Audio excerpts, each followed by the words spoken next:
It was a week in Republican politics that ended with the coronation of Donald Trump as the party's standard bearer. But there were stumbles along the way, a plagiarism scandal,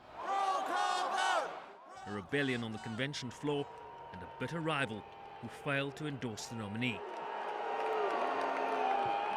The party is not united. It should not come as a surprise that there was going to be a speaker at some point throughout this week, whether on the convention stage or in front of a television camera somewhere else, that was going to air their grievances about Donald Trump in a very public fashion. I think the big mistake on the part of the Trump campaign was to allow Ted Cruz, potentially the most destructive speaker of the whole convention, to do that on the second to last night, the night with the second highest ratings, and a night that was supposed to be all about Donald Trump's vice presidential pick.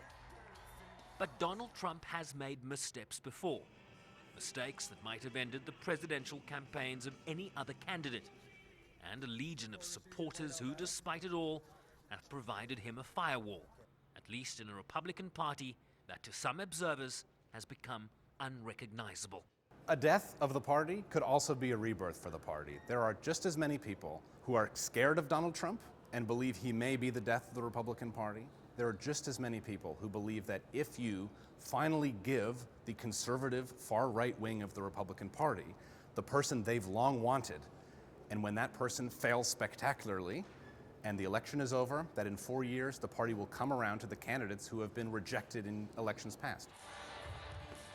Predicting that despite strong polling placing this election in the balance, Election Day in November might be less kind to Republicans. By convention standards, this was a bad week for the Trump campaign, but what experts and the media think is a bad week could very well work in Donald Trump's favor. History, at the very least, teaches us that. But the Democrats watching this convention in Ohio will not have minded its up and down nature, hoping for a flawless week in Philadelphia next week, when they will officially nominate Hillary Clinton to be their presidential candidate. Sherwin Bryceby's SABC News, Cleveland, Ohio.